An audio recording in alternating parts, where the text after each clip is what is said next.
राम कथा मनुष्य को जीना सिखाती है। हमें जिंदगी कैसे जीना है, हमें जीवन कैसा जीना है, ये राम कथा सिखाती है।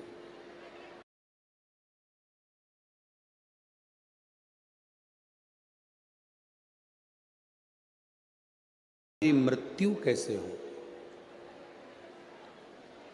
हमारा अंतिम का क्षण, हमारा आखिरी का क्षण कैसा हो, ये श्रीमद् भागवत कथा सिखाती है। और शिव महापुराण की कथा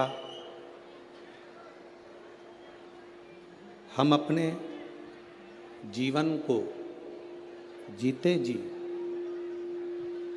हम अपने जीवन को, अपने कार्य को करते हुए, अपने कर्म को करते हुए भगवान की अविरल भक्ति को कैसे प्राप्त कर सकते हैं, ये शिव महापुराण की कथा सिखाती है।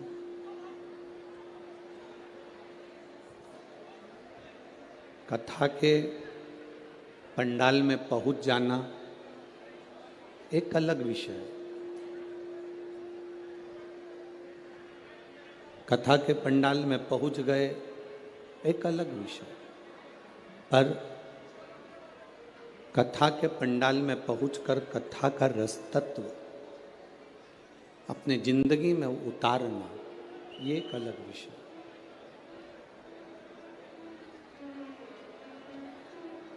अगर आमदार श्री मोहन गोपालराव जी मते और उनकी मित्र मंडली अगर ये कथा करवा रही है, तो उस कथा में से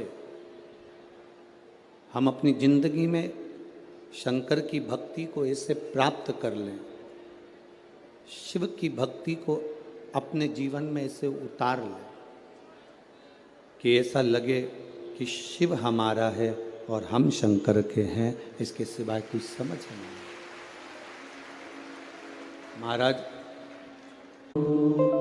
भोले ओंकार तू आयो शरण तिहारी, शंभु तार तार तू। बखान क्या करूं मैं राखों के ढेर का, चपटी भगोत में खजाना कुबेर का।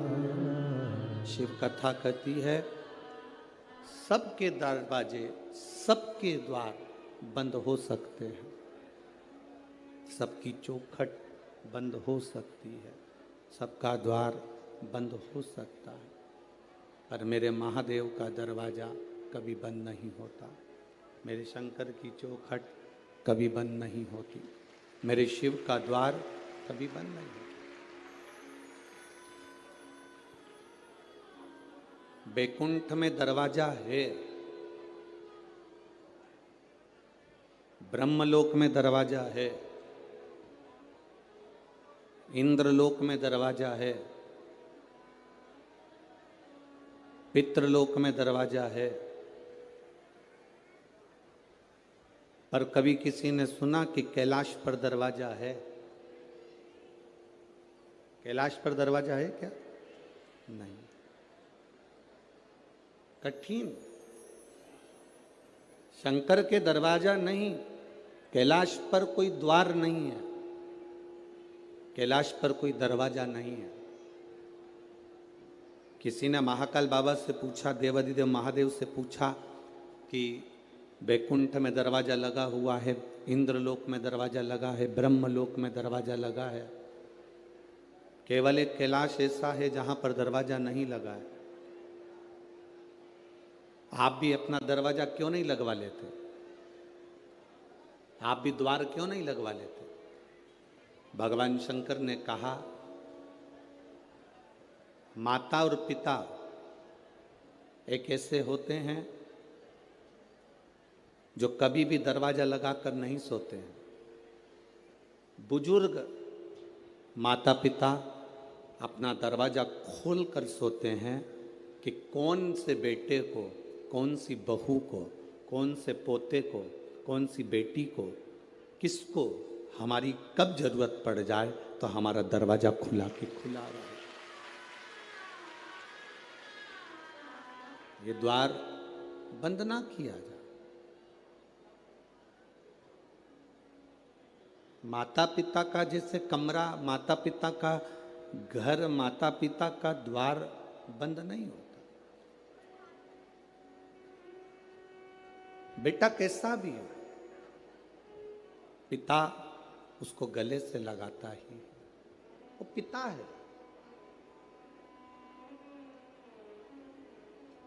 एक पिता के दो पुत्र हैं। एक पुत्र ने कहा कि पिताजी मुझे तुम्हारे साथ में नहीं रहना है, मुझे मेरी जायदाद का हिस्सा दे दो। मैं आपके साथ रहना नहीं चाहता, मेरी जायदाद का, मेरी प्रॉपर्टी का हिस्सा दो, मुझे यहां से जाना। पिताजी ने बेटे को समझाया कि जायदाद का हिस्सा लेकर करेगा क्या, बर्बाद हो जाएगा, मत ले हिस्सा। नहीं नहीं, मुझे चाहिए। पिता ने जायदाद का हिस्सा दे दिया। अपनी प्रॉपर्टी के 3 हिस्से करे, एक अपने छोटे बेटे को, एक अपने बड़े बेटे को। एक हिस्सा पिता ने अपने पास में रखा। छोटा बेटा जायदाद का हिस्सा लेकर शहर चले गया।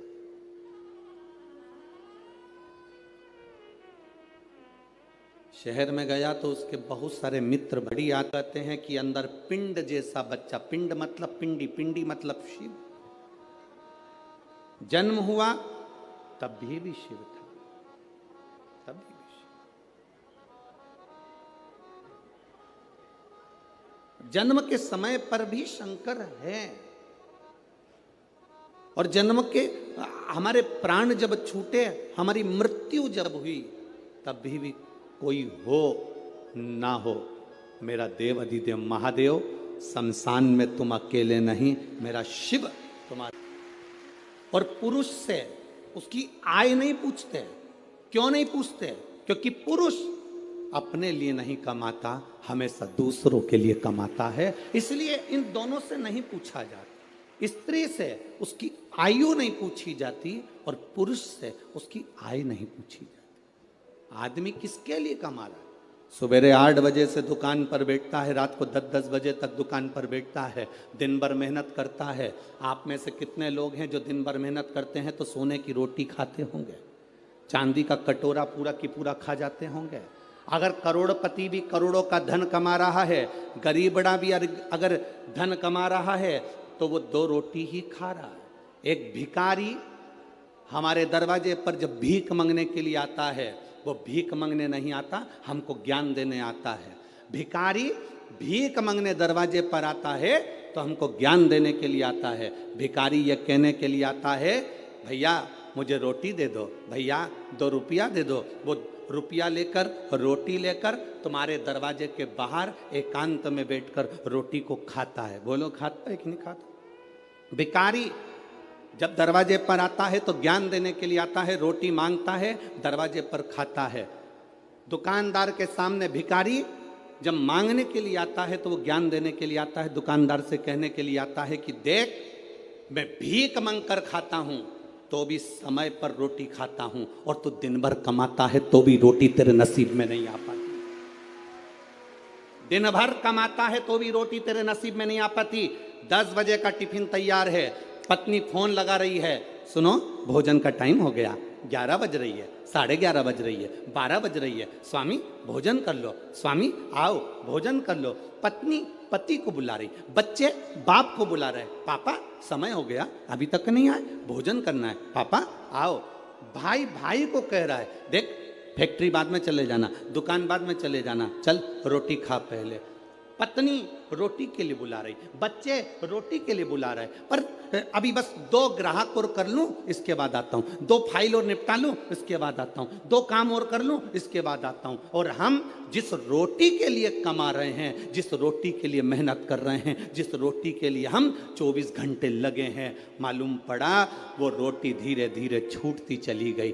10 बजे रोटी खाने वाला 12 बजे खा रहा है, 12 बजे वाला 1:30 बजे खा रहा है। फिर बीमारी हो गई शुगर की, बीमारी हो गई बीपी की। कभी डॉक्टर तुम्हारा परिचित हो तो उससे पूछना कि बीपी और शुगर कैसे होते हैं। समय पर जो भोजन नहीं करता उसको बीपी और शुगर की बीमारी होती चली जाती है। समय पर जो अपनी जिंदगी को नहीं जीता उसको बीमारियां बढ़ती चली जाती है। पूछो कभी। एक भिखारी भी हमको ज्ञान देता है कि अपनी जिंदगी में जो हमने कमाया है उस कमाई का थोड़ा सा अंश हम अपने ऊपर खर्च करें। हम कमाई का अंश, इस व्यासपीठ से कभी नहीं कहा आपसे कि आप अपने धन को किसी को दे दो, आप अपने धन को किसी को दान कर दो। हम कभी नहीं कहते इस व्यासपीठ से कि तुम तुम्हारी संपदा उठाकर किसी को दिया ना या किसी को दान करिया ना। हम इतना जरूर कहते हैं कि तुमने जो कमाया है, तुम जो कमा रहे हो उसको अपने ऊपर खर्च जरूर करना, जिससे लगे कि तुमने मेहनत कर कर कमाया तो अपने ऊपर खर्च किया। खर्च किया तुमने। स्त्री से कभी आयु नहीं पूछी जाती, पुरुष से कभी आय नहीं पूछी जाती, क्योंकि स्त्री कभी अपने लिए जिंदगी नहीं जीती। जीती है तो पहले माँ बाप के लिए, माता पिता ब्याह कर कर भेज देते हैं तो पति के लिए, पति के बाद में जब बच्चे आ जाते हैं तो बच्चों के लिए, फिर जीती है तो अपना पोता पोती नाती पंती के लिए। पूरी जिंदगी स्त्री अपने शरीर को अगर संभाल कर रखती है तो दूसरों के लिए रखती है कि मेरे बच्चे सुखी रह लें, मेरा परिवार सुखी रह ले, मेरा परिवार सुखी रहे, मेरे बच्चे सुखी रहें, मेरा कुटुंब सुखी रहे, मेरे रिश्ते सुखी रहें। स्त्री से आयु नहीं पूछी जाती, पुरुष से आयु नहीं पूछी जाती।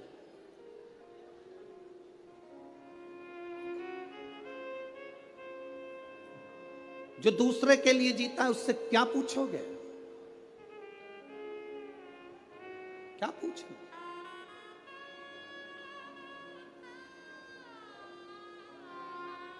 शिव कथा कहती है, मेरा भोला बाबा, मेरा शंभू, मेरा त्रिकालदर्शी, कैलाशी, अविनाशी शंकर अमृत नहीं पिए, विष पिया।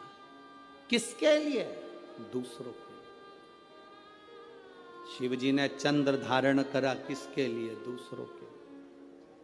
शंकर भगवान ने सर्प धारण करा, किसके लिए? दूसरों के।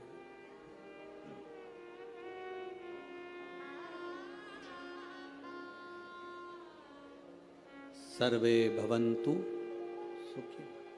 अपने लिए क्या रखा, क्या रखा? पार्वती जी ने पूछ लिया था भोलेनाथ जी से, बाबा आप सारी दुनिया को देते हो, अपने पास कुछ नहीं रखते हो, क्यों नहीं रखते?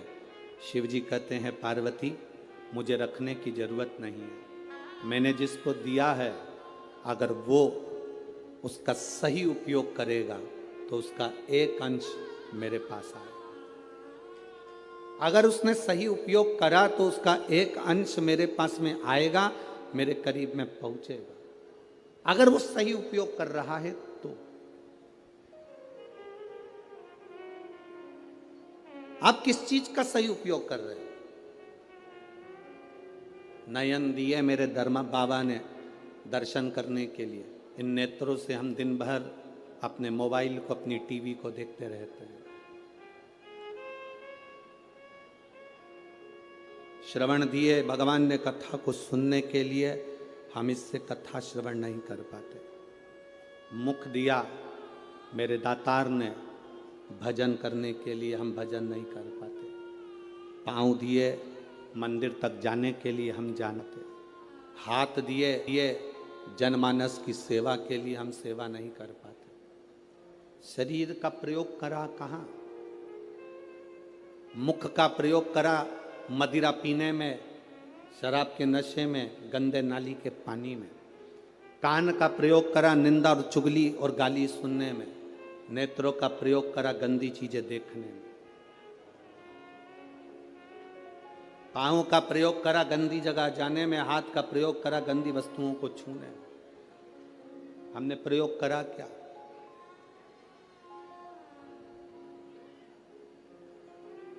हम ले क्या पाए भगवान शिव से? शंकर के मंदिर जाना, जल का पात्र लेकर जाना, वहां से खाली पात्र लेकर मत आना। आपको पहले भी कथा में कहा, बोला था कि नहीं बोला था?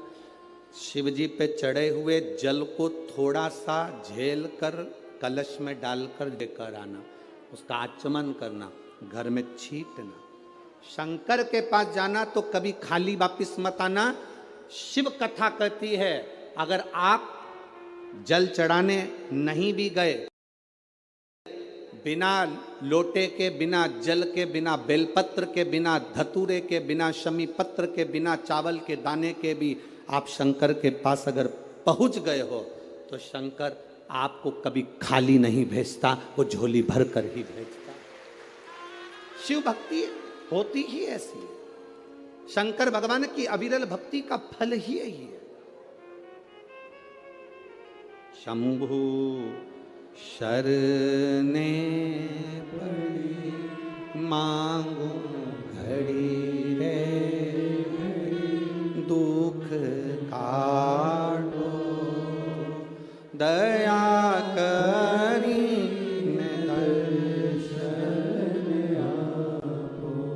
शिव कथा कहती है भगवान की शरणागति के करीब में जब हम जाएं तो हम भगवान से कुछ मांगे चाहे ना मांगे, वो दिल से देता जरूर है, दिल से देता।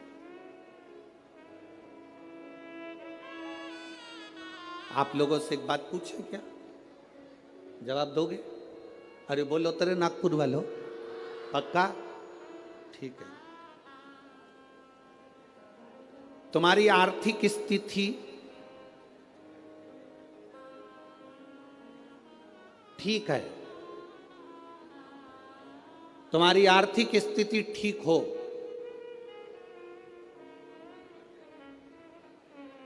और मानसिक स्थिति ठीक नहीं हो तो आर्थिक स्थिति का कोई कारण, कोई अच्छा फल होगा क्या? जम के तो बोलो जरा। और अगर तुम्हारी आर्थिक स्थिति ठीक नहीं हो, तुम्हारे पास में धन नहीं हो, ज्यादा गाड़ी बंगला नहीं हो, और तुम्हारी मानसिक स्थिति ठीक हो तो उसका फल होगा कि नहीं होगा? होगा ना। उसका फल यही नागपुर की कथा, आज चतुर्थ दिवस की कथा प्रत्येक मानव के जीवन में जानना चाहिए। तुम्हारे घर में धन बढ़े चाहे ना बढ़े, पर तुम्हारा मन और तुम्हारी बुद्धि, चित्त तुम्हारा अच्छा होना चाहिए, तो तुम्हारा धन अपने आप बढ़ जाए। आर्थिक स्थिति ठीक हो और मानसिक स्थिति ठीक नहीं हो तो धन का क्या करोगे? पैसा क्या खाओगे कि डनलप के गद्दे को छाती पे धर के ले जाओगे? क्या करोगे उस धन का? आर्थिक स्थिति से ज्यादा जरूरी है मानसिक स्थिति ठीक होना। मन ठीक नहीं है, दिमाग ठीक नहीं है, बुद्धि ठीक नहीं है, चित्त ठीक नहीं है, तो करोड़ों का धन अलमारी में भरा रहे तो उसका मतलब क्या? क्या मतलब? सारे देवताओं में, 33 कोटि देवी देवताओं में, सारे देवताओं की आर्थिक स्थिति बिल्कुल ठीक है।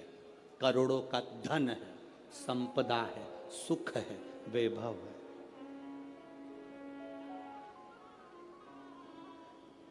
सबके पास में वैभव है, सबके पास में धन है, पर मेरे बाबा के पास में आर्थिक स्थिति भी ठीक है और मानसिक स्थिति भी ठीक है। वो दुनिया के मन को अपने कंट्रोल में रखते हैं।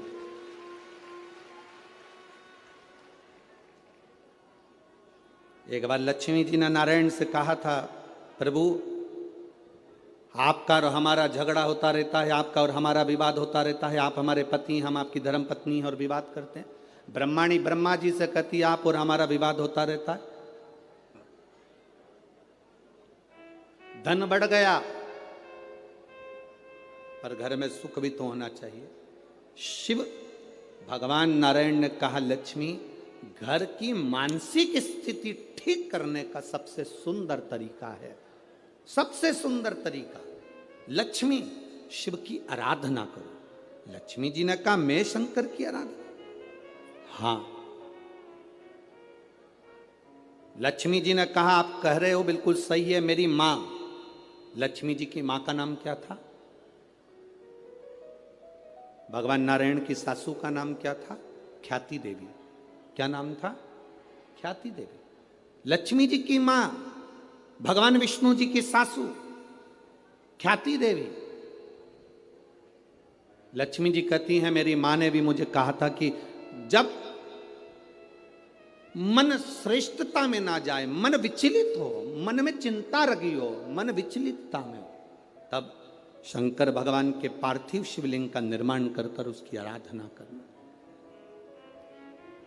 आप रोज प्रतिदिन यहां जितने लोग भी कथा सुन रहे हैं और जितने लोग आस्था चैनल पर, फेसबुक, यूट्यूब पर कथा सुन रहे हैं, बहुत कम लोग होंगे जो रोज शंकर भगवान का पार्थिव शिवलिंग बनाते होंगे और उसकी पूजन करते होंगे। बहुत कम लोग होंगे जो पार्थिव शिवलिंग का निर्माण कर कर उसका पूजन करते होंगे, बहुत कम लोग। अगर हम रोज पार्थिव शिवलिंग का निर्माण नहीं कर सकते, हम रोज भगवान शंकर के शिवलिंग का निर्माण कर कर पूजन नहीं कर सकते, तो कम से कम एक काम हम रोज कर सकते हैं, अपने घर से जल ले जाकर शंकर जी को समर्पित कर सकते हैं, जिससे बाबा हमारे हृदय की दशा को जाने।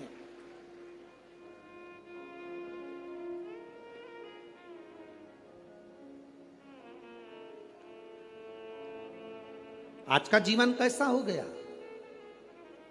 आज का जीवन है कैसा?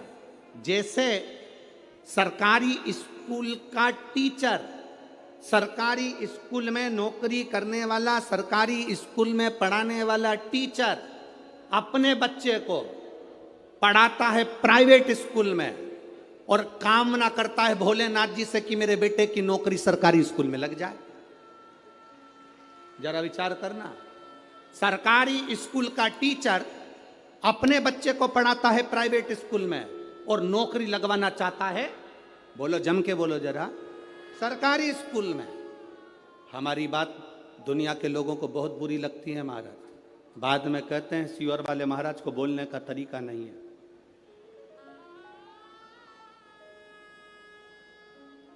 तो तुम जिस दिन तरीके पे आ जाओगे तो हम भी तरीके से बोलना प्रारंभ कर देंगे, उसमें क्या दिक्कत, उसमें क्या टेंशन। सरकारी स्कूल में पढ़ाने वाला टीचर, सरकारी स्कूल का प्रिंसिपल, सरकारी स्कूल में पढ़ाने वाला टीचर अपने बच्चे को पढ़ाता है प्राइवेट स्कूल में और बेटे की नौकरी लगवाना चाहता है सरकारी स्कूल में। कारण उसको स्कूल की पढ़ाई का अंदाजा है, उसको स्कूल की कमाई का भी अंदाजा है, इसलिए वो नौकरी सरकारी चाहता है। अगर तू अपने बेटे को सरकारी नौकरी चाहता है तो अपने बेटे को सरकारी स्कूल में पढ़ाना भी चाहिए, पढ़ाना भी चाहिए। जब तुम अपने बच्चे को सरकारी स्कूल में पढ़ाओगे तो तुम्हें मालूम पड़ेगा कि हमें किस तरह से बच्चे को पढ़ाना है, हमें कितना ज्ञान देना है, कितनी प्रबलता देना है, कितनी विद्वत्ता देना है। एक साइंटिस्ट पहले अपने साइंटिस्ट बनने वाला पहले धीरे धीरे धीरे धीरे प्रैक्टिकल कर करके करके तब जाकर साइंटिस्ट बनता है। आप भी जब अपने ऊपर अमल करोगे तब मालूम पड़ेगा कि जिंदगी की दौड़ में हमें कितने आगे निकलना है, कितने पीछे हम जा रहे हैं।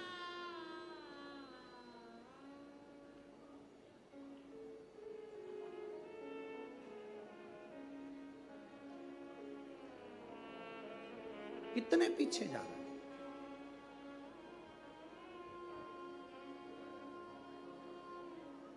कितना विचित्र संसार हो गया, जरा विचार करिएगा। वो तो अब शिव महापुराण की कथा होती है तो ये लाखों की भीड़ अब जुटने लगी है, अब आने लगी है।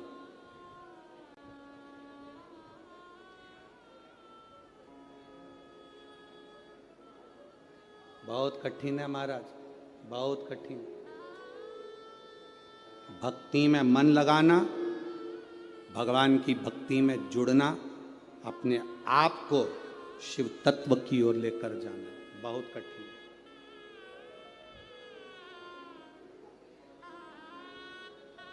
अपने भीतर से शंकर की ओर जाना।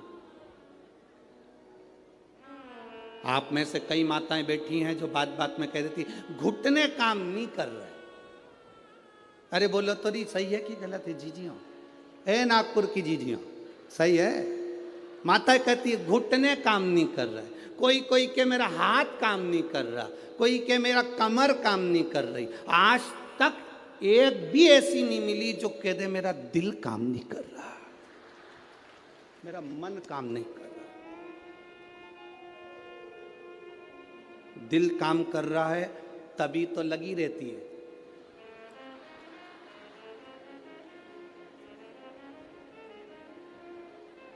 घुटना भले काम नहीं करे पर दिल,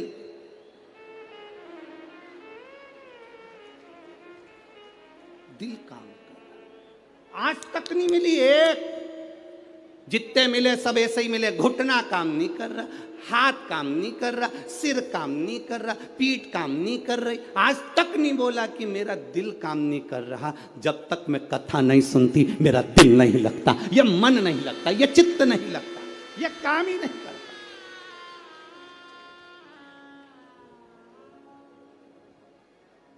ये दिल नहीं लग रहा, ये मन नहीं लग रहा।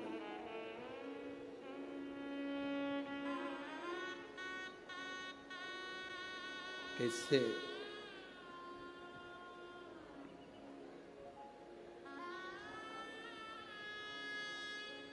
भगवान शंकर की भक्ति के बिना ये मन कैसे लग जाए? कैसे? अरे खानो नहीं भावे मने पीनो नहीं भावे, दौड़ दौड़ मन सत्संग जावे। और मैं तो शिव की दीवानी ऐसी हो गई रे,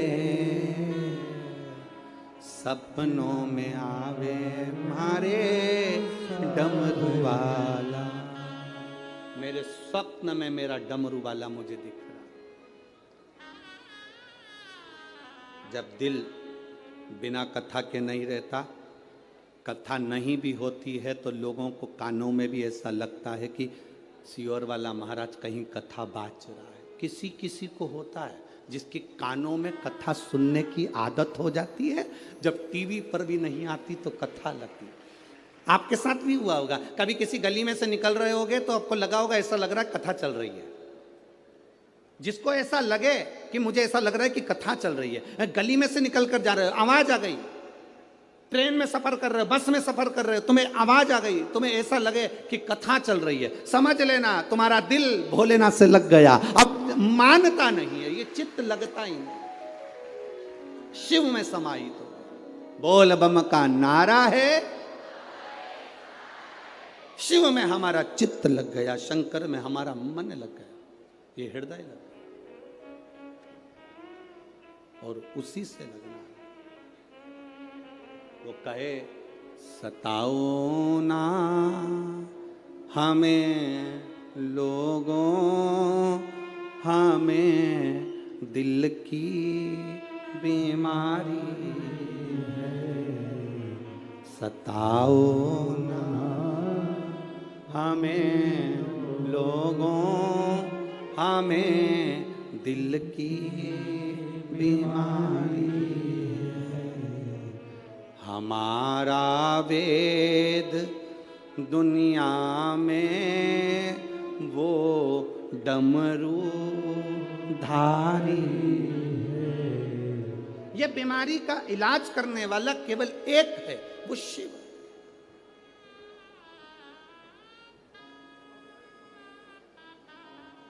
अभी इससे पहले जो कथा हुई थी छत्तीसगढ़ की, सुनी थी? अरे बोलो तो।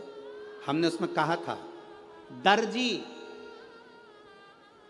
शर्ट में जेब लगाता है तो वो राइट में नहीं लगाता, वो लेफ्ट में लगाता है।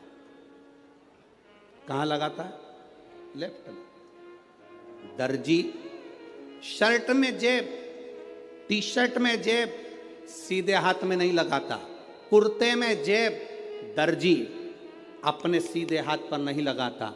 दर्जी अगर जेब लगाता है तो उल्टे हाथ पर लगाता है, क्योंकि दर्जी को मालूम है दिल यहीं पर होता है, ऊपर जेब लगाऊंगा। कभी मंदिर गया बेलपत्र लाएगा ना तो ऊपर की जेब में रख लेगा। ये बेलपत्र नहीं, शंकर दिल के करीब होना चाहिए, हृदय के करीब होना चाहिए। ये शिव दिल के करीब हो, हमारे हृदय के करीब हो हमारा शंकर, हमारा ओघड़ी दयालु दातार नजदीक हो हमारे। अभी कई लोग, अभी कल कथा यहाँ पर सुबह, आज की कथा तो ये 2 से 5 है, कल टीवी पर भी 2 से 5 आएगी, पर यहाँ पंडाल में जो कथा रहेगी वो सुबह 8 बजे से 11 बजे तक रहेगी। अब जो अहमदाबाद की कथा थी वो परमिशन ना मिलने के कारण बस कैंसिल हो गई, तो अब कथा होगी 3 नवंबर से 9 नवंबर तक ब्रज में, कोसी कला में, मथुरा में 2 बजे से 5 बजे तक। अब बीच में जो समय है तो कई माताओं ने विचार करा अच्छा हुआ हमारी कथा अच्छी थी तो हमारा मन नहीं लगता था काम में, अब बीच में जो समय मिल गया हम इसमें सफाई कर लेंगे, अब दिवाली की सफाई कर। अब बीच में जो समय मिला है सफाई करने का मिला। बस आपसे निवेदन है, जैसे घर की सफाई करोगे तो लक्ष्मी आएगी, दिल की सफाई रखना तो महादेव जल्दी से प्रवेश करेगा।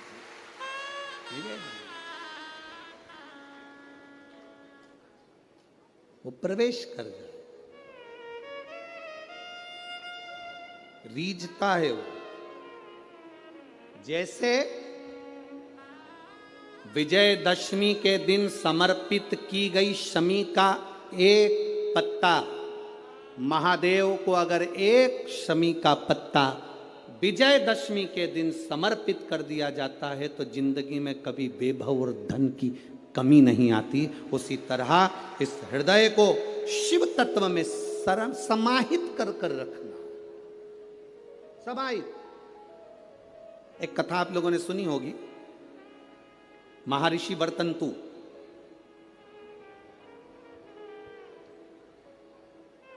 महर्षि वर्तंतु जिनके शिष्य थे कोत्स, जिसका नाम था कोत्स। महर्षि वर्तंतु के शिष्य कोत्स बड़े आज्ञाकारी थे कोत्स, और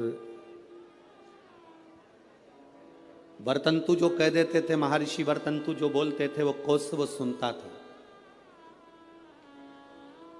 महर्षि वर्तंतु का एक काम बड़ा प्रबल था, वो कोत्स से हमेशा कहते थे कि पार्थिव लिंग का निर्माण करो, मैं पूजन करने आ रहा हूं।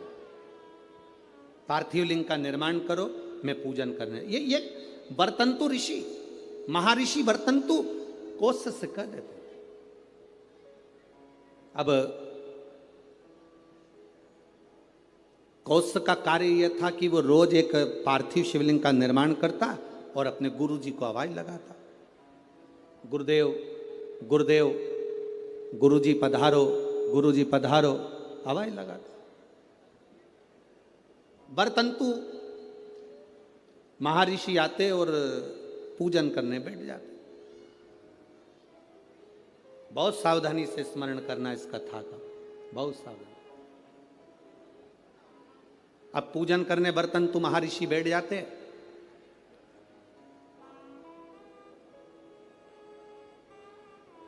एक बार कोत्स भरी निंद्रा में सो रहा था। उसने स्वप्न में क्या देखा कि कोई काले काले से भयंकर दंत वाले आश्रम में प्रवेश कर रहे।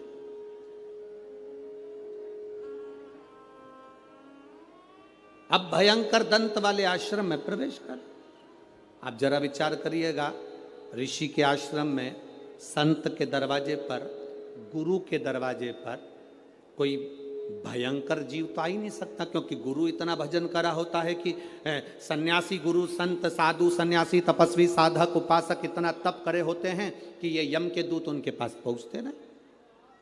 पर आज कोष ने क्या देखा कि भयंकर मुद्रा वाले, भयंकर दंत वाले, भयंकर विकराल रूप धारे हुए कुछ गण, यम के कुछ गण, यमदूत ये अंदर आ गए। तो कौश क्या कर रहा है, उन यमदूतों से पूछ रहा है तुम कौन हो, कहां आए हो। कहा वर्तंतु के पास में आए। क्यों? बस वर्तंतु के पास में हम पहुंचे उनको लेने के। ओ क्यों? उनको लेने के लिए तो बैकुंठ से पार्षद आना थे, उनको लेने के लिए तो बैकुंठ से विमान आना था, तो तुम उनको लेने कैसे पहुंच गए? उन्होंने तो शंकर की आराधना करी है, उन्होंने तो शिव की आराधना करी है। यमदूतों ने बड़ी सुंदर बात कही, वो आपकी भी बुद्धि में बैठना चाहिए। यहां जितने लोग कथा सुन रहे हैं और जितने आस्था चैनल पर फेसबुक पे सुन रहे हैं, आपकी बुद्धि में कौश की और वर्तंतु की ये चरित्र आपके जीवन में उतरना चाहिए। इन्होंने तो शंकर की आराधना करी है, शिव की भक्ति करी है। यमदूत कहते हैं हम इनको शंकर के दरवाजे तक लेकर जाएंगे, आधा समय ये शिव के द्वार पर रहेंगे और आधा समय हमारे साथ में रहेंगे। कारण क्यों?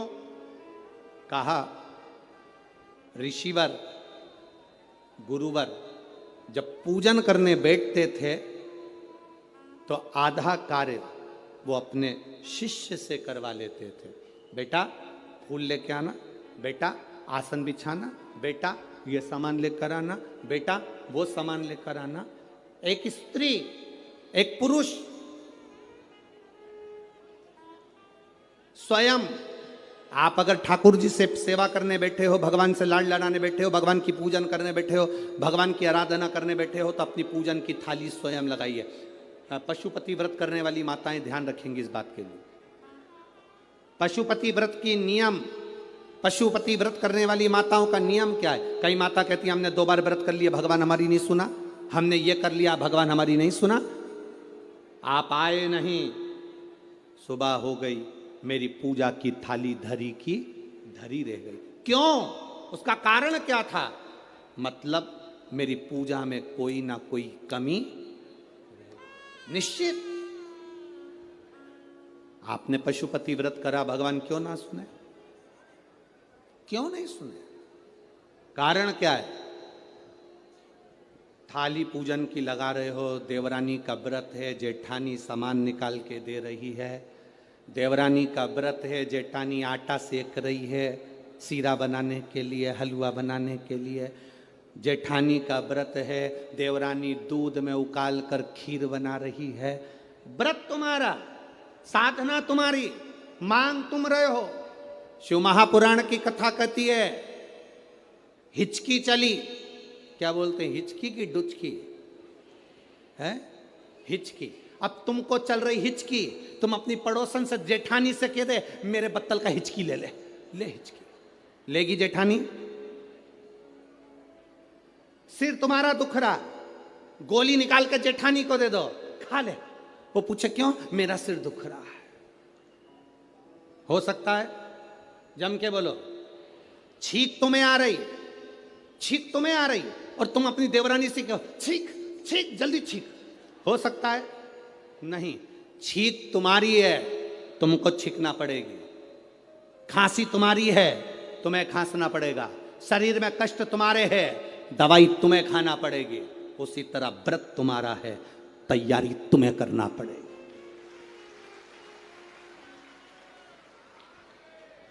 गलती हम करते हैं। पशुपति व्रत पत्र रख रही हूं, पुष्प रख रही हूं, एक एक चीज में महादेव जुड़ता तेरे दिल से।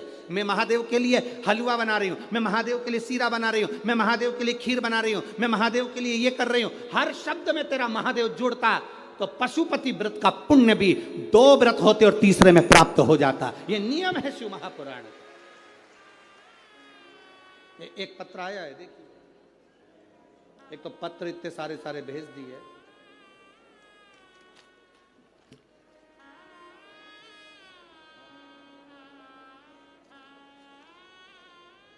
मेरा नाम काजल राहुल कलाइन, मैं नागपुर से हूँ, डिप्टी सिग्नल चिरखली महाराष्ट्र। कहीं बैठी हों तो हाथ हिला सकती हैं। आप ही हैं? हाँ, बहुत बहुत साधुवाद, बाबा की कृपा पर बनी रहे। गुरुदेव, मुझे बच्चे नहीं थे, संतान का सुख नहीं था, कई साल बीत गए थे गुरुदेव। बच्चों का सुख नहीं, संतान का सुख नहीं।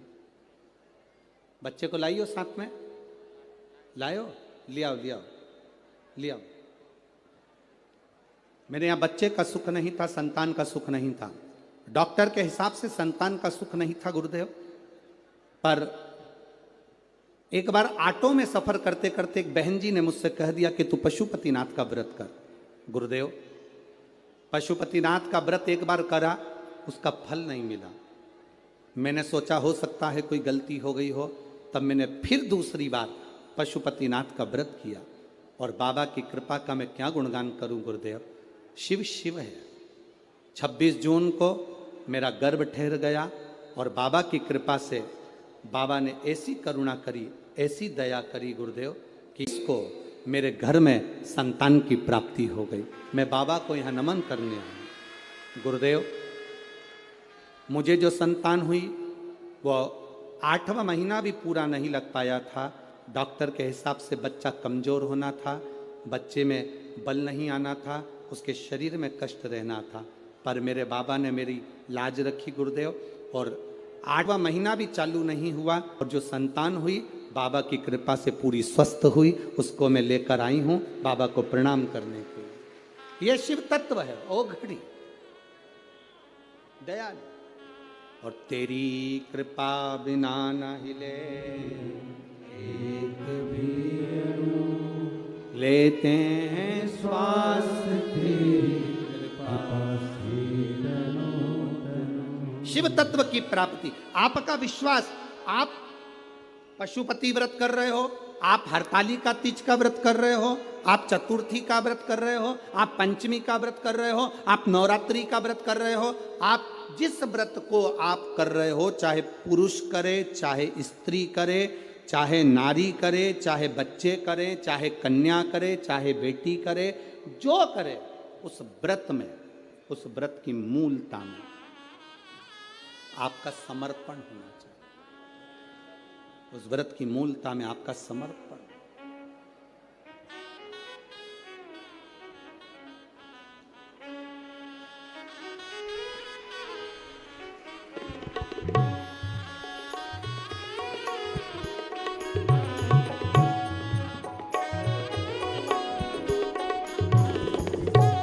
जोरदार ताली बजाना।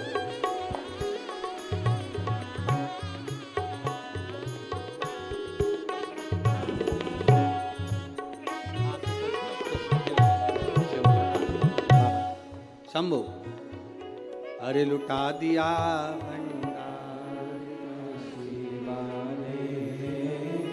कर दिया माला शिव तत्व की प्राप्ति।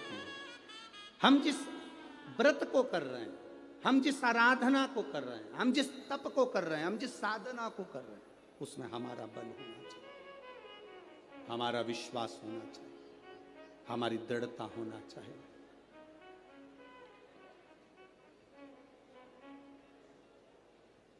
अपना विश्वास प्रबल रखिए, और जब विश्वास प्रबल होगा शिव मिलेगा।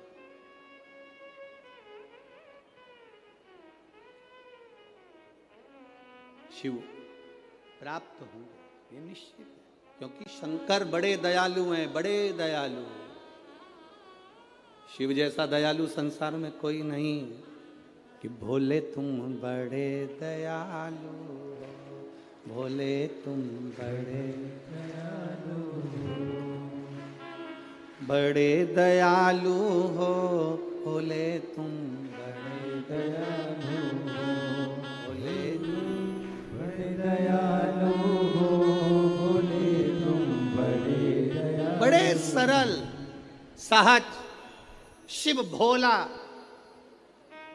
3 बार ताली बजाने वाले को भी भर देता भंडार, एक बार शिखर का दर्शन करने वाले को शिखर पर पहुंचा देता है मेरा भोलेनाथ। इतना दयालु है, इतना कृपालु, इतना। शिव तुम बड़े दयालु हो, भोले तुम बड़े दयालु हो, बड़े दयालु हो, भोले तुम बड़े दयालु हो, बड़े दयालु, बड़े दयालु हो। दोनों हाथों से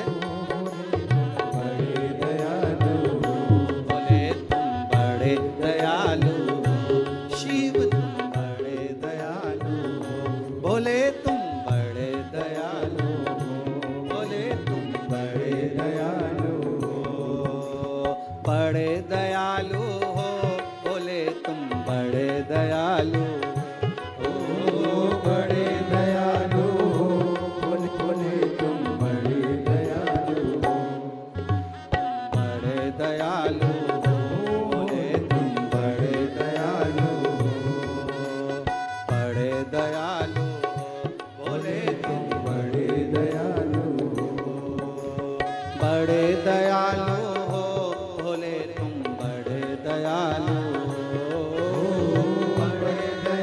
बड़े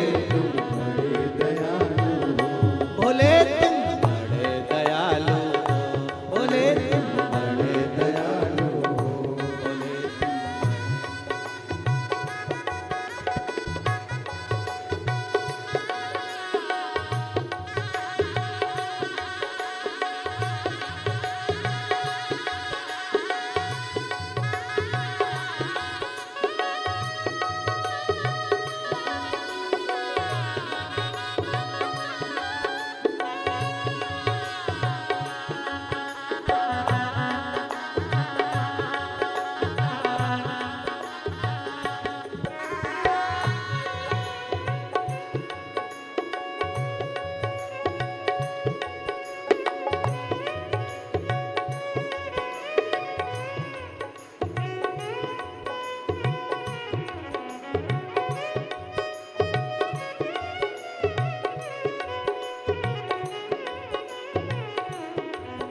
हो, बड़े दयालु हो, बोले तुम बड़े दयालु हो, बड़े दयालु हो, बोले तुम बड़े दयालु हो, बड़े दयालु हो, बोले तुम बड़े दयालु हो, बोले तुम बड़े दयालु, बोले तुम बड़े दयालु।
दयालु हो, भोले तुम बड़े दयालु हो, बड़े दयालु हो, भोले जी बड़े दयालु हो, भोले तुम बड़े दयालु हो, भोले तुम बड़े दयालु हो, भोले तुम बड़े दयालु हो, भोले तुम बड़े दयालु हो, भोले तुम बड़े दयालु हो, भोले तुम बड़े दयालु हो, भोले तुम बड़े दयालु हो, भोले तुम बड़े दयालु हो। हार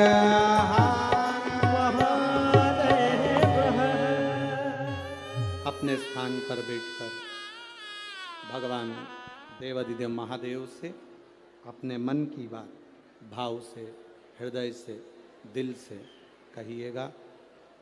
प्रार्थना करिए बाबा देवाधिदेव महादेव से।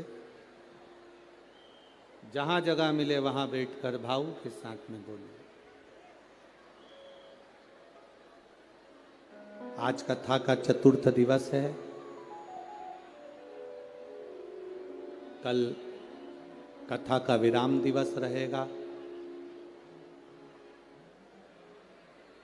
जिन लोगों ने 4 दिन की कथा नहीं सुनी होगी वो कल अवश्य सुनेंगे, क्योंकि बाबा घर के मेहमान जब जाते हैं तो बच्चों को कुछ न कुछ देकर जाते हैं। उसी तरह बाबा की कथा विराम होती है तो बाबा भी झोली भर कर ही जाता है। ऐसा नियम है शिव महापुराण में। दिल से बाबा से प्रार्थना करिए। जहाँ जगह मिले, कार्यकर्ताओं को भी जहाँ जगह मिले वहाँ बैठकर भाव से कहिए। श्री शिवाय नमस्तुभ्यं, श्री शिवाय नमस्तुभ्यं, श्री शिवाय नमस्तुभ्यं, श्री शिवाय नमस्तुभ्यं, श्री शिवाय नमस्तुभ्यं। भोला सब दुख काटो हमारा, ओ भोला सब दुख काटो हमारा। शिव शंकर जपो तेरी माला, भोले बाबा जपो तेरी माला, भोला सब दुख काटो हमारा, ओ भोला सब दुख काटो हमारा। वेश मंगलकारी, वेश है मंगलकारी, शमशान वासी हमारा, शमशान वासी हमारा, ओ भोला सब दुख काटो हमारा, ओ भोला सब दुख काटो हमारा। शिव कथा कह रही है, बाबा देवाधिदेव महादेव का चरित्र कह रहा। बरतंतु जी के लिए कहा, आधे से ज्यादा जो कार्य था वो कोस कर देता था।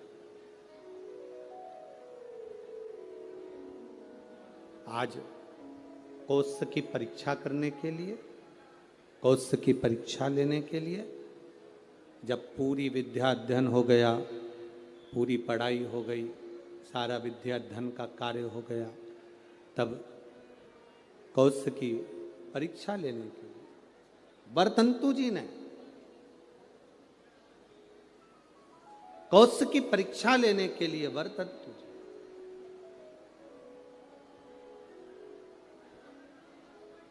एक बात अपने शिष्य कोस के सामने कहे, कोस तुमने मुझसे विद्या अध्ययन करी है, अब देखिए शंकर का पार्थिव शिवलिंग बनाकर गुरु को दे देना और गुरु उसकी पूजन करना, उसका फल देखिए कितना विचित्र, उसका फल कितना विचित्र है।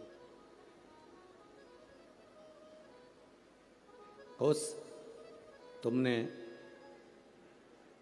पार्थिव शिवलिंग का निर्माण करा और निर्माण करने के बाद में तुम मुझे उस शिवलिंग को दे देते हो। तुम कहते हो कि मुझे यम के दूत लेने आए थे, पर वो कहीं ना कहीं उस क्रम में कहीं ना कहीं वो मुझे लेने के लिए आए, परंतु उस भोग को मुझे भोगना,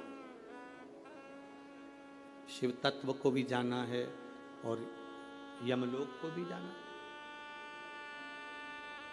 कौशल, अब मैं आपसे इतना सा कहना चाहूं, बरतंतु ने कहा कोस तुमने मुझसे विद्या अध्ययन करी है, आज विद्या अध्ययन के फल स्वरूप मेरी जो दक्षिणा बनती है वो मुझे दीजिए। गुरुवर क्या दूं मैं आपको, बोलिए। शिव कृपा देखिएगा कितनी प्रबल होती, केवल पार्थिव शिवलिंग का निर्माण कर देना, पूजन कोई करे कर रहा है,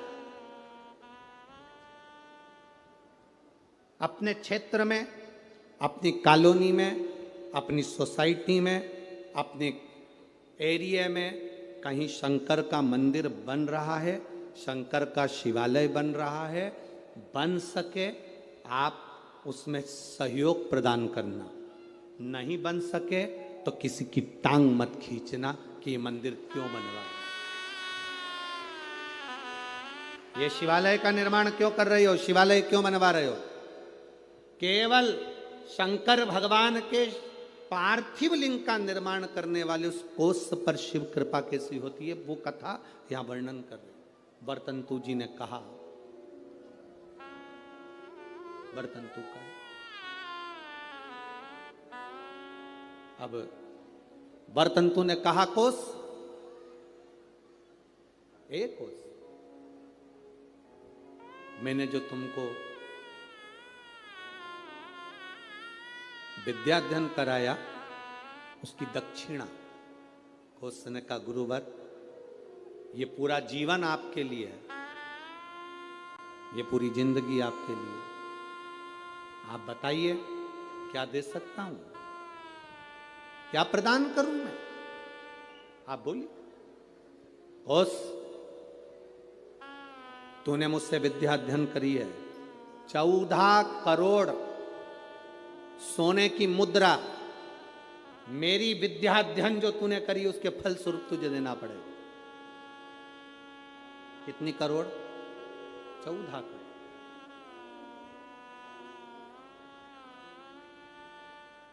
14 करोड़ सोने की मुद्रा। कोस की आंखों में जल भर गया, गुरुदेव मेरे पास तो इतना धन नहीं है, मैं 14 करोड़ आपको सोने की मुद्रा कैसे दे सकता हूं। फिर भी गुरु ने मांगा है, मैं लाकर जरूर दूंगा।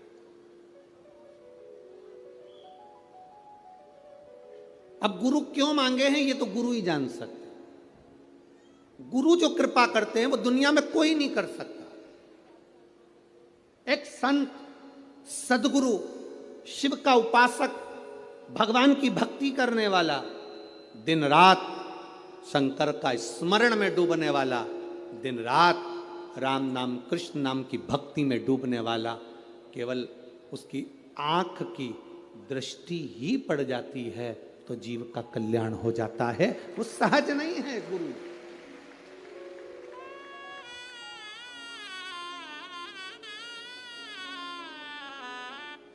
एक गुरु पूर्णिमा पर एक भजन हम हमेशा स्मरण में लेकर आते हैं, ऐसी प्रेम भिक्षा रे गुरु ने मंगाई, ऐसी प्रेम भिक्षा रे गुरु ने मंगाई, गुरु ने सतगुरु ने मंगाई, गुरु ने मंगाई, सतगुरु ने मंगाई। ये गुरु क्या कृपा करता है ये किसी को नहीं मालूम पड़ता। एक चेला, उसकी बहन की शादी, गुरुजी से करा, गुरुजी मेरी बहन की शादी है, मैं जाऊं? जा। गुरुजी मेरी बहन की शादी है। गुरुजी ने कहा जा। गुरुजी मेरी बहन की शादी है। गुरुजी ने कहा जा। अब चेला जाने लगा तो गुरुजी ने कहा देख वो सामने एक झोले में अनार रखे हैं, ले जा। चेले को इतना गुस्सा आया, करोड़ों का धन गुरुजी के पास, क्या छाती पे बांध के मरेगा? इतना बड़ा मठ, इतना बड़ा मंदिर, इतनी प्रॉपर्टी, सारी दुकानें, सब कुछ। गुरुजी ने कहा वो अनार रखे हैं झोले में, ले जा। ठीक है। चेला कुछ नहीं बोला, अनार लेकर चले गए। रास्ते में जाते जाते चेला जंगल में पहुंचा। वहां के नगर का जो राजा था वो बीमार पड़ गया। नगर के राजा बीमार पड़ा तो उसको जो दवाई देना थी वो अनार के रस में देना थी। पूरे मार्केट में देखा तो अनार नहीं मिला, वृक्षों पर अनार नहीं मिला। सैनिक ढूंढते ढूंढते जंगल में पहुंच गए, इसके झोले में अनार मिला। इसने इनसे अनार मांगे, उसने कहा नहीं ये मेरे गुरुजी ने दिया है मेरी बहन की शादी के लिए, मैं नहीं दे सकता। जबरदस्ती अनार लिए, उसको बंदी बनाकर राजा के महल में ले गए। राजा को दवाई दी, राजा ठीक हो गए। राजा ने कहा अनार कहाँ से आए? ये लड़का है ना, ये बालक, इसके पास से। बेटा तुम्हारे पास अनार कहाँ से आए? मेरे गुरुजी ने दिए थे, मेरी बहन की शादी में जा रहा हूँ, मेरे गुरु ने दिया। बेटा अनार तो हमने खा लिया, अब एक काम करो, तुम्हारे अनार से मेरे प्राण बचे, तुम चिंता मत करो। राजा ने अपने मंत्रियों को बुलाकर कहा कि इसकी बहन की शादी एक राज कन्या की शादी जैसी होना चाहिए, राजकुमारी की शादी जैसा होना चाहिए, जाओ करो। राजकुमारी की जो शादी होती है इसकी बहन की शादी वैसी होना चाहिए। राशि ठाट से बहन की शादी करी जाए। अंबार, पीतांबर, रतन, माणिक, मोती, सोना, चांदी, हीरा, पन्ना सब लगाया गया, सब प्रदान किया। गुरु कभी भी लोगों को लगता है गुरुजी के पास इतना है तो गुरुजी हमको क्यों नहीं दे रहे? गुरु नहीं देगा।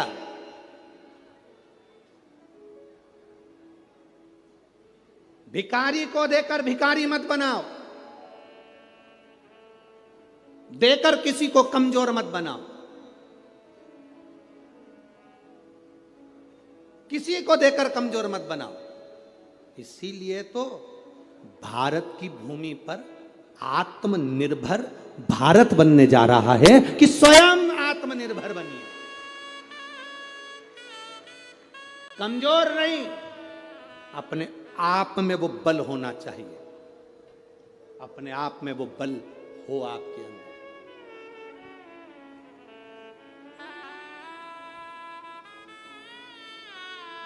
आज प्रेस वार्ता थी, मीडिया के एक बंधु ने एक प्रश्न किया कि कल आपने व्यासपीठ से कह दिया कि शास्त्र और शस्त्र उठाना चाहिए, आपने तो ये गलत कहा।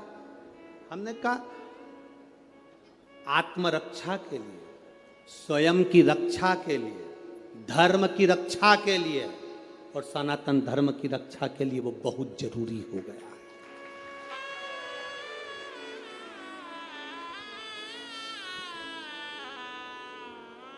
वो कहने लगे आप व्यासपीठ से ऐसी बात कहते हो। हम कहते ये व्यासपीठ नहीं है, ये शिव की पीठ है। जब जब जरूरत पड़ी मेरा महादेव सामने आया है। कभी जगत गुरु शंकराचार्य बनकर प्रकट होता है, कभी शिव तत्व के रूप में रुद्र बनकर प्रकट होता है, कभी अवधूतेश्वर बनकर प्रकट होता है, कभी कपालेश्वर बनकर प्रकट होता है। वो शंकर साधारण नहीं।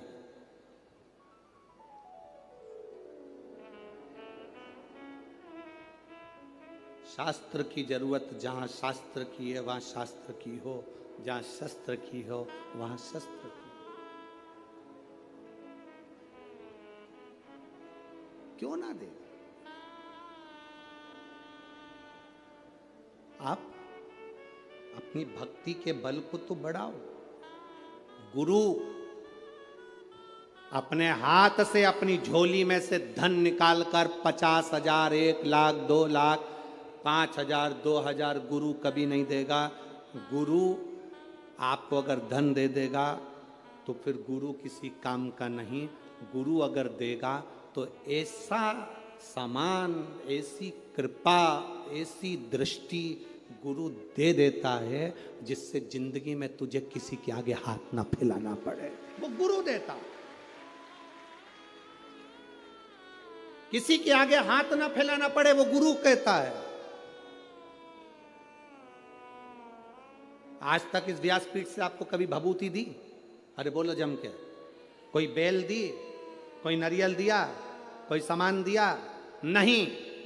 इस व्यासपीठ से केवल एक बात कही कि शंकर के मंदिर जाना, एक लोटा जल चढ़ाना, उसके दरवाजे जाते रहोगे वो तुमको छोड़ेगा नहीं और तुम्हारी जिंदगी को सार्थक कर देगा।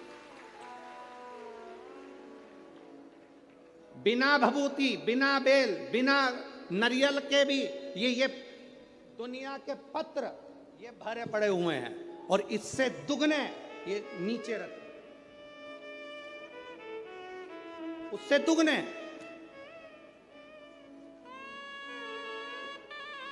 ये बिना भभूति के और बिना पत्र, बिना नारियल के और बिना बेल, ये पत्र जिसमें केवल और केवल तुम्हारा भरोसा और तुम्हारा विश्वास और उसके सिवाय कुछ भी नहीं।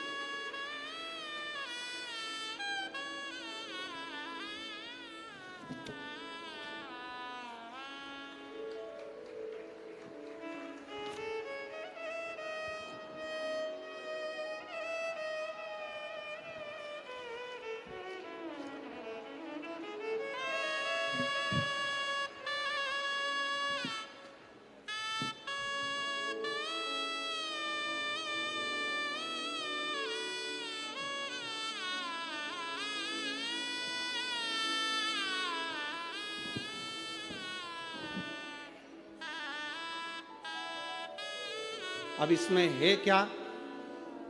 जिसके मन में संशय हो यहां से पूरे पत्र उठाकर ले जाओ, पूरी सभा में बांट दो इस कथा के मंडप में। इसमें मोबाइल नंबर भी है, इसमें एड्रेस भी है और उसका नाम भी है जिसको मेरे बाबा ने बिना भभूति, बिना बेलो, बिना नारियल के प्रदान कर दिया। सब भरा है, मोबाइल नंबर, एड्रेस सब मिलेगा। जाओ पूछो क्या दिया महादेव ने? सारी समस्या का हल, एक लोटा जल। शिव क्या प्रदान करे? शंकर क्या दिए हैं ये शिव जानते। शंकर क्या प्रदान करे ये शंकर जानते। अरे खाली ना जाता कोई दर से तुम्हारे, खाली न जाता कोई दर से तुम्हारे। अरे मैं भी खड़ा हूँ बाहें पसारे।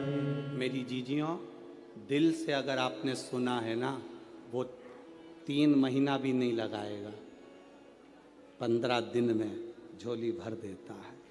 अगर दिल से सुनी है शिव महापुराण की कथा, केवल छल कपट और हृदय में कहीं बैर भाव रखकर, कपट रखकर अगर सुनी है तो उसका प्रमाण भी वो दे देता है।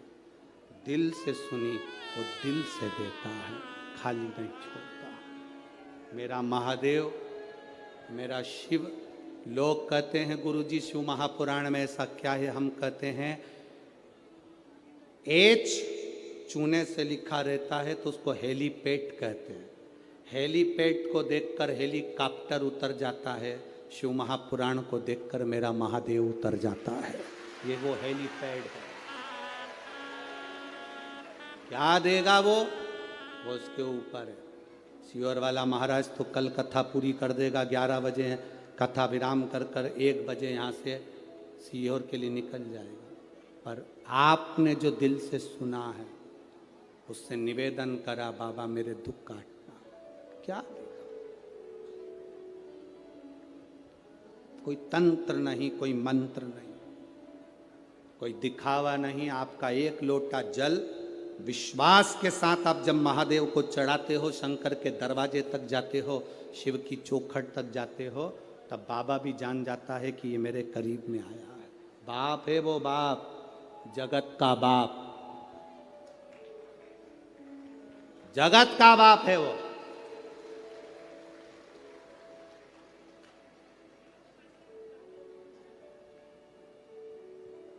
और बाप बाप रहता